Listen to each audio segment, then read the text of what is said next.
Boa noite, meus irmãos. É um prazer tê-los todos aqui. Eu convido você a abrir sua Bíblia no Evangelho de João, capítulo 19. Nós continuaremos a tratar sobre as palavras de Cristo na cruz. Lembrando que dia 7 nós faremos aqui um culto especial a respeito da morte e da Páscoa, mas celebrando e lembrando da morte do nosso Senhor Jesus Cristo.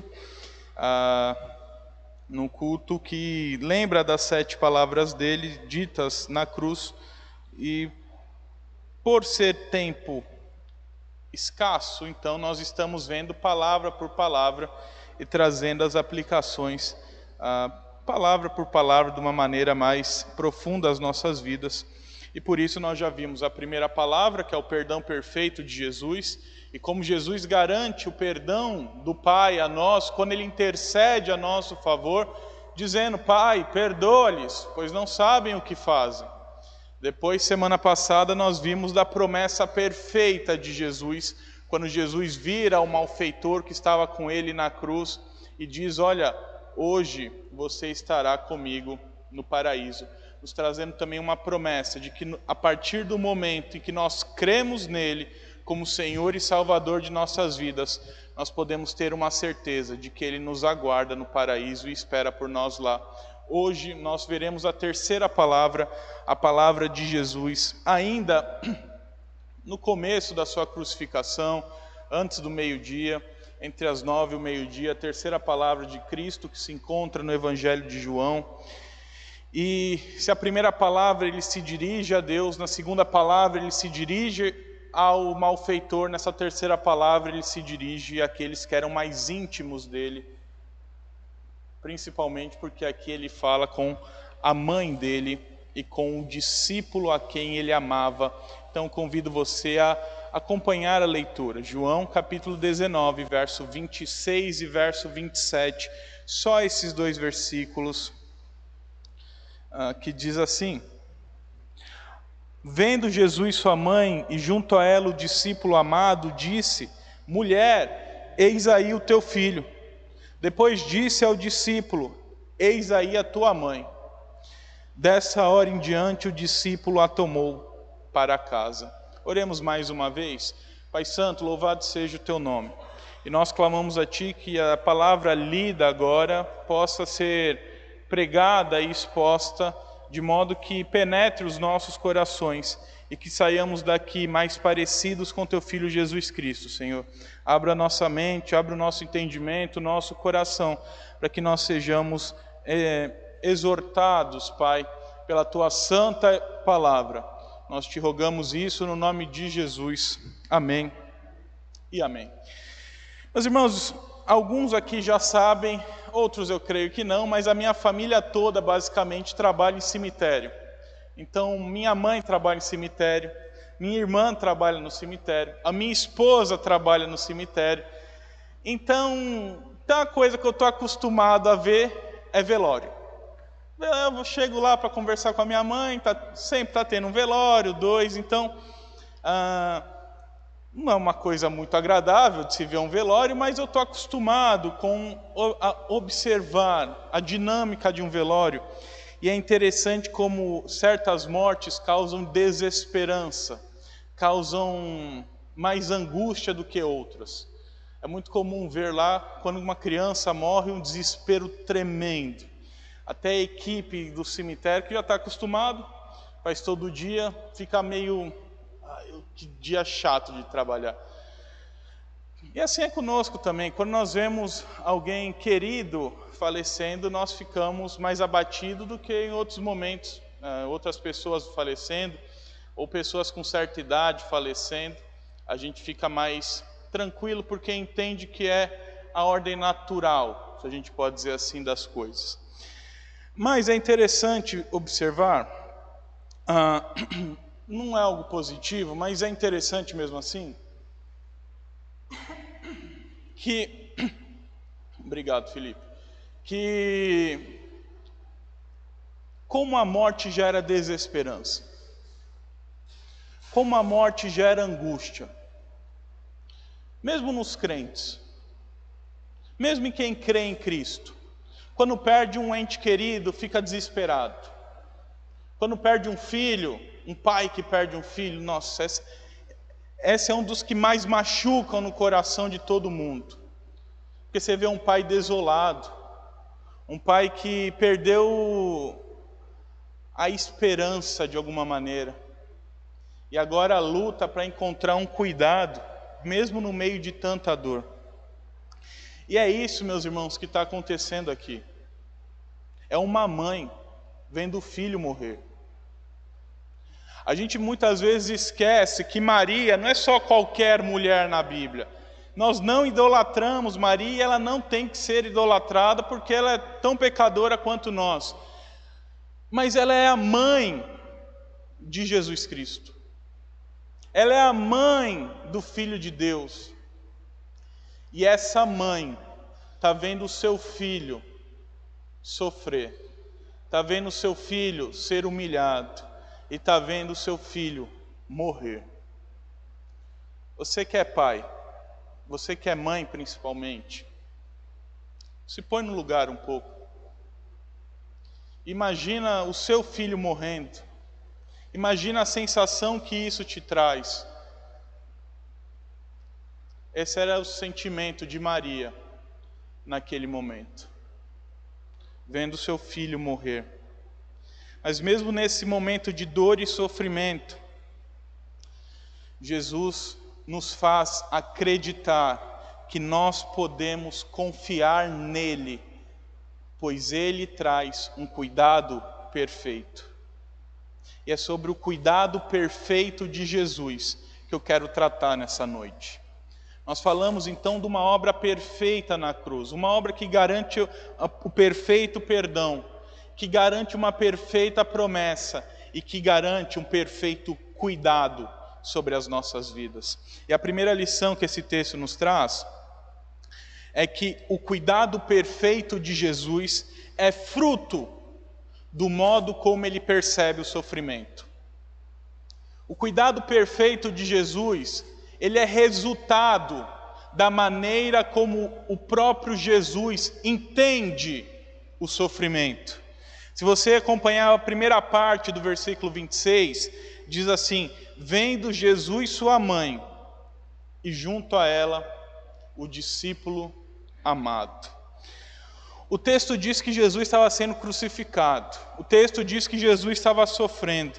O texto diz que Jesus estava morrendo. E mesmo nesse momento, ele consegue olhar para a mãe dele. Ele olha para aquela moça sofrendo. Aquela moça com seus 40 e tantos anos, antes dos 50, muito provavelmente, considerando a idade que as mulheres eram mães naquela época. E Jesus, olhando para aquela moça, identifica o sofrimento dela.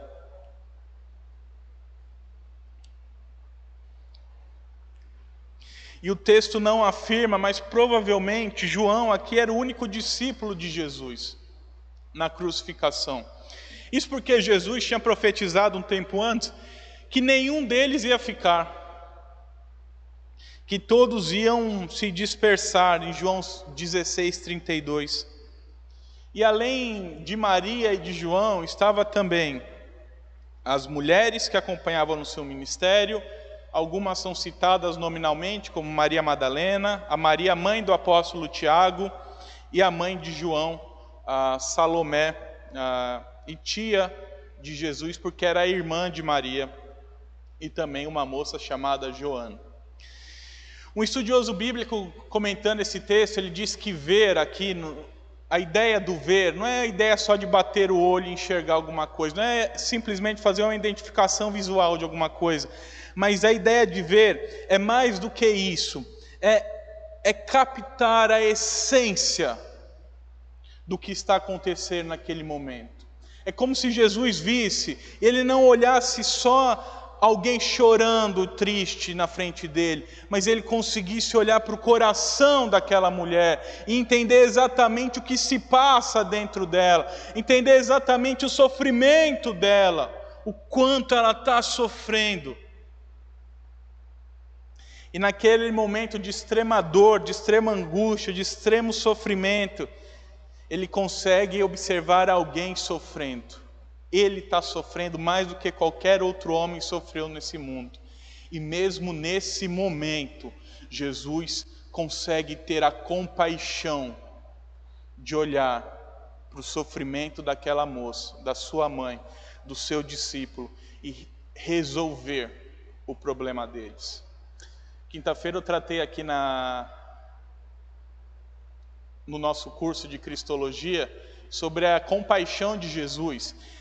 E eu falei que a compaixão de Jesus ela tem 3 movimentos. Um primeiro movimento é a empatia. Jesus entende o que a pessoa está passando porque ele se coloca no lugar da pessoa.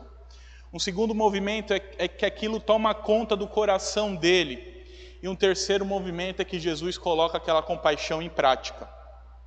Isso tudo vai sair na internet amanhã, os irmãos podem ver com calma. Mas toda vez que Jesus tem compaixão, ele tem empatia da pessoa, aquilo vai dentro do coração dele e ele coloca em prática. E mais uma vez aqui, Jesus está demonstrando a sua compaixão. Porque apesar dele ser o Filho de Deus, o Todo-Poderoso, o Criador dos céus e da terra, ele também é o filho de uma mulher. Ele também é o filho de Maria. E aquela mãe sofria a maior dor que qualquer mãe pode sofrer. Isso mostra como Jesus é capaz de perceber os sofrimentos das pessoas e perceber os sofrimentos de quem Ele ama. E não só perceber, mas fazer alguma coisa para mitigar a dor, para trazer cura para esse problema, para esse sofrimento. E aqui é importante que mais do que um filho cuidando da mãe, Jesus está sendo o Senhor e Salvador de Maria. O Senhor e Salvador daquela mulher que olha para a cruz vendo, não simplesmente um filho, mas o seu Senhor padecendo. E isso traz lições para nós. E a primeira lição, e a mais importante lição desse trecho, é que nós precisamos entender que Jesus percebe e entende o seu sofrimento melhor que você. Talvez às vezes você não consiga compreender o sofrimento. E é comum porque a Giovana é psicóloga lá no cemitério, tá? Nenhum das 3 pessoas que eu mencionei trabalha como coveira. Elas trabalham na parte administrativa e a Giovana é psicóloga. E é interessante quando a Giovana vai fazer a abordagem com a pessoa não entende. Aí começa um processo, ou ela nega o fato, ou ela começa a culpar Deus e o mundo e achar culpado para as coisas. A gente não sabe sofrer. Mas Jesus sabe. E Jesus entende o seu sofrimento muito melhor do que você mesmo. E isso é uma certeza que nós temos que ter, que Ele, como sendo o nosso sacerdote perfeito, o nosso Senhor e Salvador, Ele e somente Ele consegue prover o cuidado que a gente tanto necessita nos momentos de sofrimento. Só Ele, somente Ele, consegue curar perfeitamente o sofrimento que nós passamos. Consegue entender melhor do que nós mesmos aquilo que nós passamos, a dor de perder alguém, a dor de ter planos frustrados, sonhos acabados, sofrimento. Jesus sabe e Jesus entende o que você passa. E por isso, Ele consegue resolver o seu problema, o seu sofrimento, a sua dor, a sua angústia, de uma maneira perfeita. E que só Ele consegue. Mas o texto continua e diz que o cuidado perfeito de Jesus, ele não é só porque Ele percebe o sofrimento, mas é porque Ele trata o sofrimento também. E a segunda lição que o texto nos traz é que o cuidado perfeito de Jesus acontece através dos seus discípulos. O cuidado perfeito de Jesus acontece através dos seus discípulos. E o fim do verso 26, o começo do verso 27 diz assim: mulher, eis aí o teu filho. Depois disse ao discípulo: eis aí a tua mãe.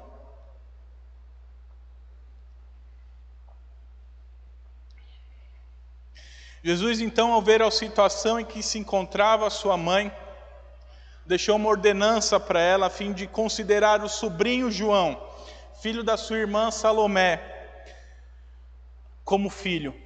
E João, seu discípulo, considerar e tomar Maria como sua mãe. E aqui é importante fazer uma consideração quanto à cultura e o contexto da sociedade. José tinha falecido. O marido de Maria, José, tinha falecido desde o início do ministério de Jesus. Já é mostrado que José não estava lá, provavelmente já estava morto. E era dever do filho mais velho cuidar da mãe. Então o filho mais velho tinha a obrigação de cuidar da mãe. E nesse momento de dor e de sofrimento, Jesus cumpre a obrigação de filho mais velho. E assim cumpre o mandamento de honrar o pai e a mãe. Como ensina Êxodo 20:12. Além disso, faz uma espécie de testamento, e era comum isso. Quando o pai estava para morrer, já viu aquelas cenas de filme? Quando o pai está para morrer, ele chama o filho e fala: filho, faz isso, isso, isso.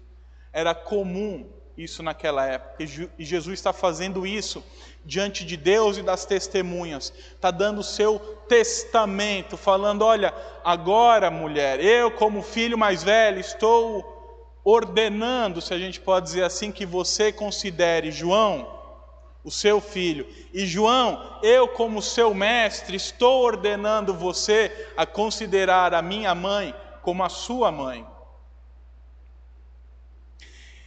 E aqui é interessante a gente fazer uma pausa e pensar, por que Jesus faz isso? A Bíblia apresenta mais irmãos de Jesus. A Bíblia diz que Jesus teve irmãos e irmãs. Tiago, presbítero de Jerusalém, que depois escreve uma epístola no Novo Testamento. Judas também. Homens que eram irmãos de Jesus, mas que não criam em Cristo. Não criam em Jesus. Eles passam a crer após a ressurreição, mas até aquele momento eles eram ímpios, incrédulos. João 7, versículo 5 diz isso, que eles não acreditavam em Jesus como Filho de Deus. E eles passam a acreditar, eles mesmos narram nas epístolas, que passam a crer provavelmente após, tudo indica que somente após a ressurreição do irmão deles. Por quê? Jesus olha para um discípulo e dá a incumbência de cuidar da sua mãe, e não para os seus irmãos. E a resposta é porque Jesus sabe que só os seus discípulos conseguem trazer o cuidado dele para as pessoas. Não dá para esperar, meus irmãos, que o mundo cuide de você. O cuidado, o sofrer junto, o cuidado de Cristo se manifesta de muitas maneiras, mas a principal delas é através da sua igreja. A principal delas é através dos seus discípulos. A principal delas é no meio do corpo dele, que é a igreja dele. Outro fato que chama atenção nesse texto é que, se você reparar bem, Jesus não chama Maria de mãe. Jesus chama Maria de mulher. E apesar de parecer grosseria, a gente olha e pode achar até que é uma grosseria, mas a gente está vendo dentro do nosso contexto, dentro da nossa cultura. Mas Jesus chamar aquela mãe de mulher mostra o cuidado de Jesus e o carinho dele. A mulher já está sofrendo. Pensa, ele chama de mãe aquela mulher naquele momento. Quão terrível seriam aquelas palavras para o coração dela. já está vendo o filho sendo crucificado. Aí o filho todo ensanguentado, morrendo, olha e fala: mãe,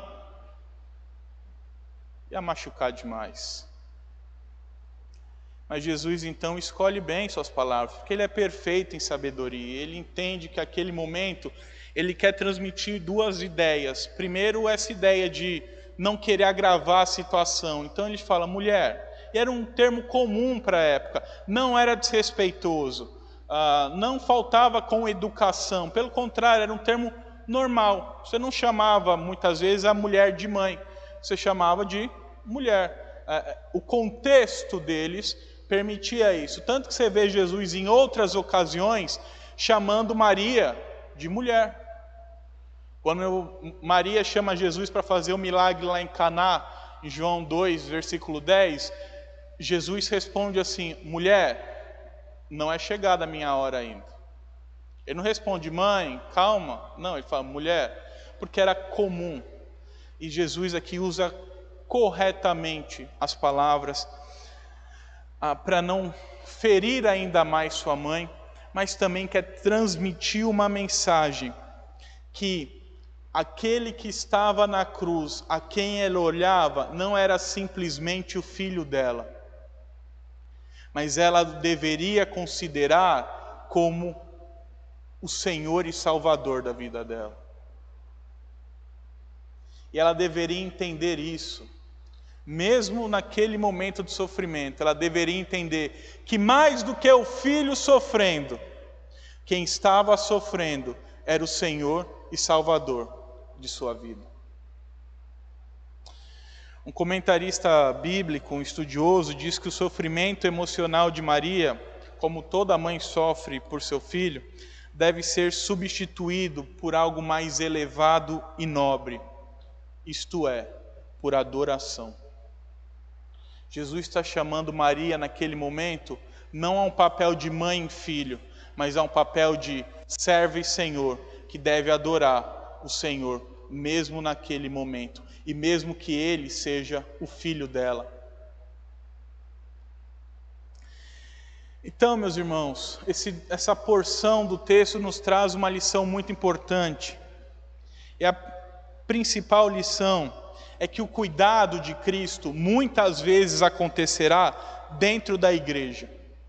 É claro que nós somos pecadores, é claro que nós somos falhos, é claro que ninguém aqui é perfeito, você não é perfeito, eu não sou perfeito, ninguém é perfeito, mas mesmo assim, Jesus nos usa como instrumentos dele para trazer o cuidado para as pessoas a quem Ele quer cuidar. Por isso que nos momentos de sofrimento e de angústia, nós devemos nos acolher na igreja, não fugir da igreja. Nós devemos nos achegar mais perto dos nossos irmãos, mais perto daqueles que nós somos um em Cristo Jesus. Porque apesar das nossas imperfeições, Jesus consegue fazer com que, mesmo nós imperfeitos, consigamos trazer o cuidado necessário para outras pessoas. Então, quando você sofrer, não se afaste da igreja, mas venha para a igreja. Venha para mais perto, esteja mais perto, para que assim Jesus demonstre o cuidado dele, através da vida dos seus irmãos, dos nossos irmãos. Porque é assim que Ele faz. E Ele fez com a própria mãe. Ele não entregou para o mundo. Ele não entregou para os irmãos que eram mundanos. Antes, Ele preferiu entregar o cuidado da própria mãe ao seu discípulo amado. Falou: olha, você vai cuidar dela. Não é Tiago, não é Judas, nem qualquer outro. É você. Porque você é o meu discípulo. O texto, então, nos trouxe já duas lições sobre o cuidado perfeito de Jesus e que esse cuidado é fruto do modo como Jesus entende o nosso sofrimento de uma maneira muito melhor do que a gente mesmo. A segunda lição foi que o cuidado perfeito de Jesus acontece dentro da comunidade, dentro da igreja, dentro do agrupamento de discípulos dele. A terceira lição que esse texto nos traz é que o cuidado perfeito de Jesus não abre espaço para questionamento. Porque o cuidado perfeito de Jesus nos leva a obedecer. E esse é o final do verso 27, quando diz: dessa hora em diante, o discípulo a tomou para casa.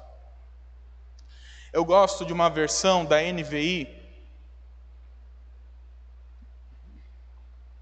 porque a versão da NVI, desse mesmo versículo 27, ele exprime melhor a ideia.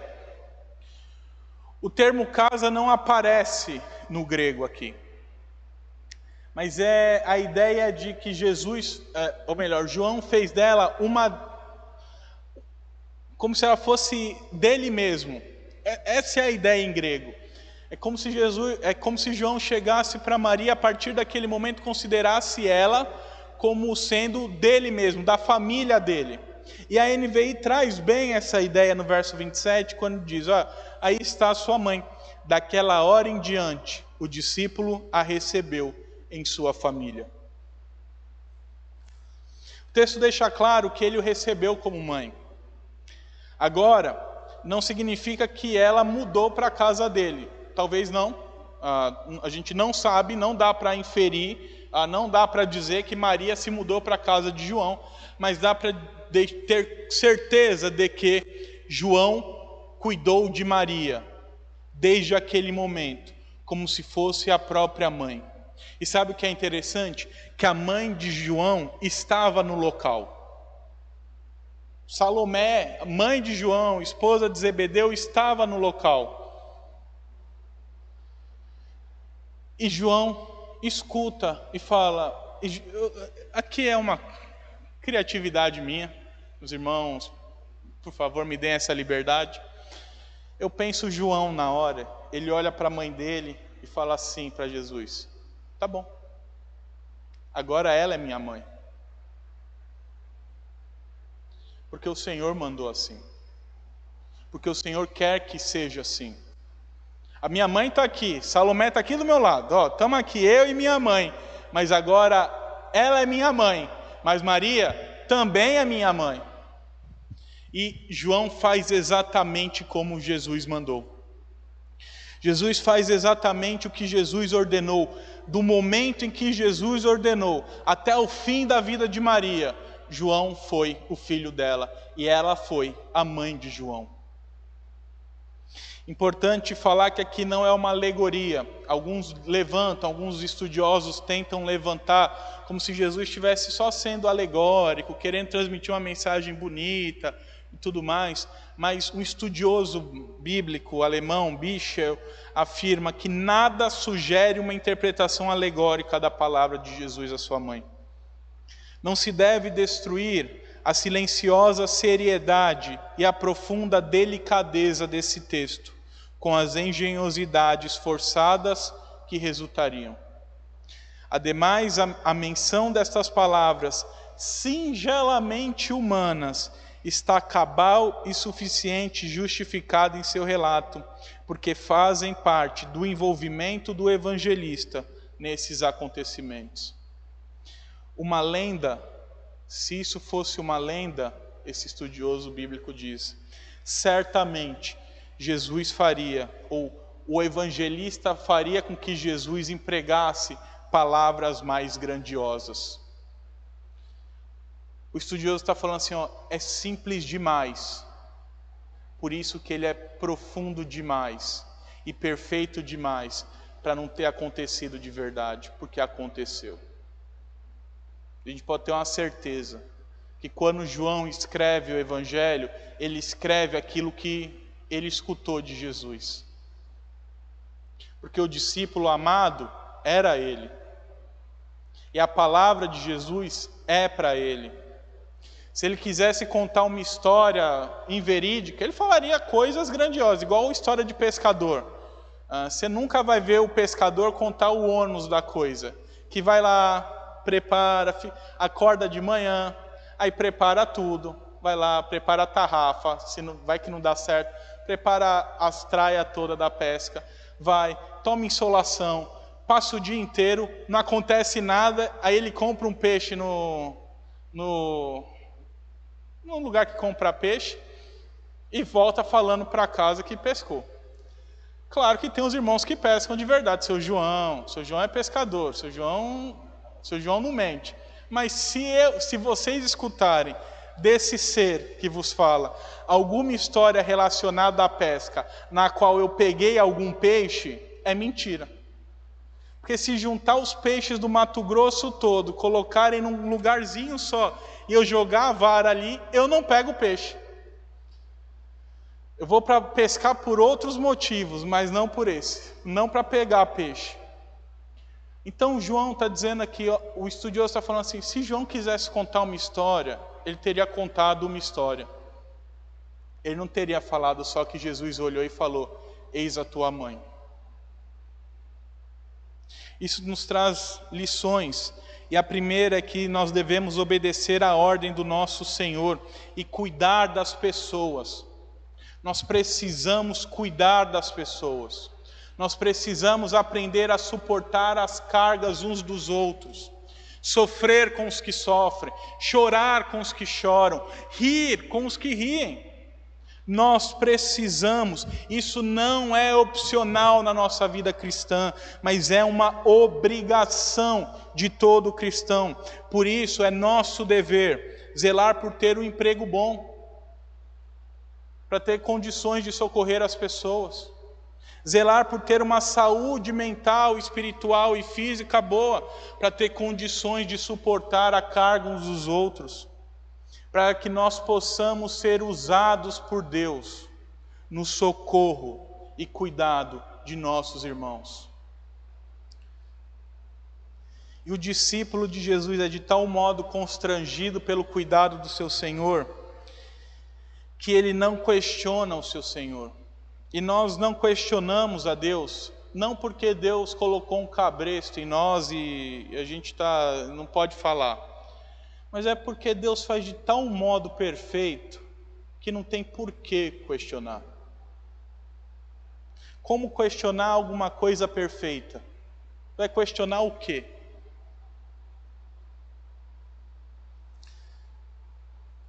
Então nós simplesmente obedecemos.